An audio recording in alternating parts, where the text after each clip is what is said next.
નમસ્કાર. તમને ક્યારે એવું લાગ્યું છે કે ઇન્ડિયાનો ઇન્કમટેક્સ કાયદો સમજવો એ કોઈ મોટો કોયડો ઉકેલવા જેવું છે? જો હા, તો ચિંતા ના કરો.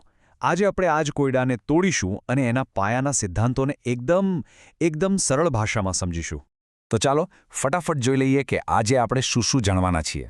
સૌથી પહેલાં, સરકારને ટેક્સ લેવાની સત્તા મળે છે ક્યાંથી? બીજું, આ ટેક્સ કાયદાના મુખ્ય આધારસ્તંભો કયા છે?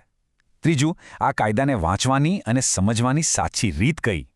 ચોથું, કાયદાની નજરમાં પર્સન એટલે કોણ? અને છેલ્લે, આવક શબ્દનો અસલી મતલબ શું છે? ચાલો શરૂઆત કરીએ એકદમ મૂળભૂત સવાલથી. આ સરકાર આપણી મહેનતની કમાણી પર ટેક્સ લગાવે છે, પણ એમને આ અધિકાર આપ્યો કોણે? શું એમને મન ફાવે એમ કરી શકે? ના, બિલકુલ નહીં. આ જે શક્તિ છે ને, એ કોઈ મંત્રી કે ઓફિસરના કહેવાથી નથી આવતી. એ સીધી આવે છે આપણા દેશના સર્વોચ્ચ કાયદા એટલે કે ભારતના બંધારણમાંથી. હવે આ જુઓ, આ એક જ લાઇન જે આપણા બંધારણના આર્ટિકલ 265માંથી છે, એ આખા ટેક્સ સિસ્ટમનો પાયો છે. એ શું કહે છે? કાયદાના અધિકાર વિના કોઈ કર વસૂલવામાં આવશે નહીં. સિમ્પલ. આનો મતલબ એ થયો કે સરકારની મરજી ચાલે એવું નથી. જ્યાં સુધી સંસદમાં કાયદો પાસ ના થાય ત્યાં સુધી તમારી પાસેથી ₹1 પણ ટેક્સ લેવાનો એમને કોઈ હક નથી. આટલું પાવરફુલ છે આ વાક્ય. તો સવાલ એ છે કે આ કાયદો બનાવે કોણ? એના માટે છે બંધારણનો આર્ટિકલ 246. એમાં 7મી અનુસૂચિમાં 3 લિસ્ટ છે. એમાં જે પહેલું લિસ્ટ છે, યુનિયન લિસ્ટ, એના પર કાયદો બનાવવાની એક્સક્લુઝિવ પાવર ફક્ત સંસદ પાસે છે. અને આ જ લિસ્ટની એન્ટ્રી નંબર 82 સંસદને સત્તા આપે છે કે એ આવક પર ટેક્સ લગાવી શકે. પણ હા, ખેતીની આવક પર નહીં. તો આમાંથી ક્લિયર થઈ ગયું કે ઇન્કમ ટેક્સ કેન્દ્ર સરકારનો વિષય છે.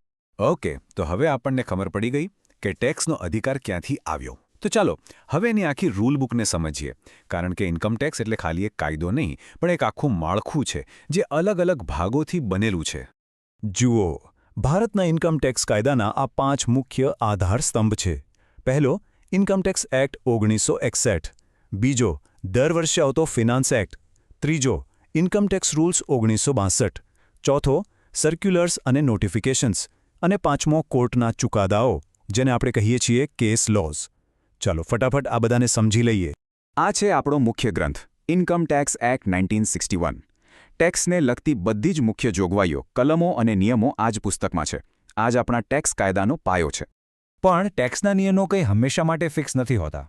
દર વર્ષે જ્યારે બજેટ આવે છે ત્યારે સરકાર એક ફિનાન્સ એક્ટ પાસ કરે છે. આ એક્ટ મુખ્ય કાયદામાં જરૂરી ફેરફાર કરે છે. અને સૌથી અગત્યનું, એ વર્ષ માટેના ટેક્સ રેટ્સ એટલે કે ટેક્સના સ્લેબ નક્કી કરે છે.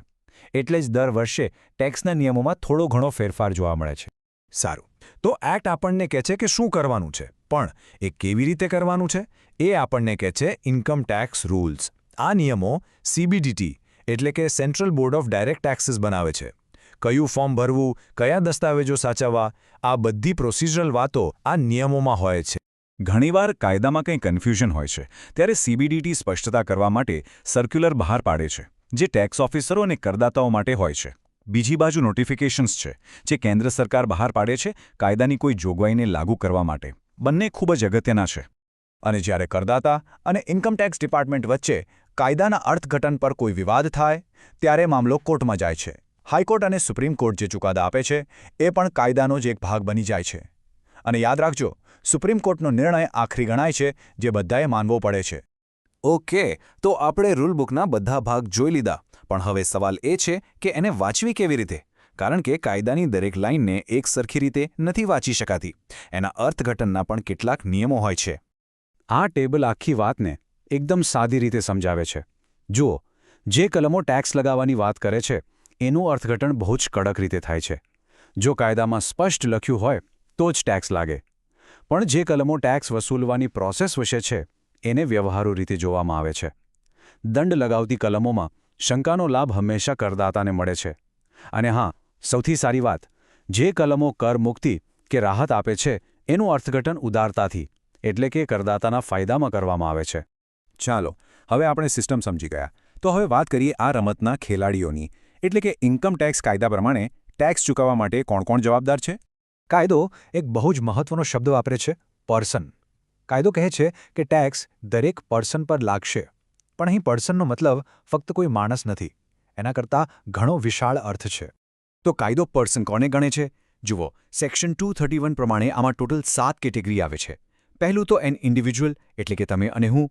બીજું હિન્દુ અનડિવાઇડેડ ફેમિલી એટલે કે HUF, ત્રીજું છે કંપની, પછી આવે છે ફર્મ જેમાં LLP પણ આવી ગઈ, પાંચમું છે AOP કે BOI એટલે કે લોકોનું કોઈ ગ્રુપ, છઠ્ઠું લોકલ ઓથોરિટી જેમ કે મ્યુનિસિપાલિટી અને છેલ્લે સાતમું આર્ટિફિશિયલ જ્યુરિડિકલ પર્સન જેમાં યુનિવર્સિટી કે મંદિર જેવી સંસ્થાઓનો સમાવેશ થાય છે.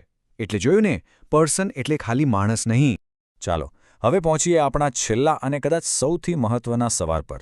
ખેલાડીઓ કોણ છે એ તો ખબર પડી ગઈ, પણ રમત કઈ છે? એટલે કે ટેક્સ લાગે છે શેના પર? કાયદો આવક કોને માને છે? આ બહુ જ રસપ્રદ વાત છે. કાયદો આવકની કોઈ ચોક્કસ વ્યાખ્યા નથી આપતો.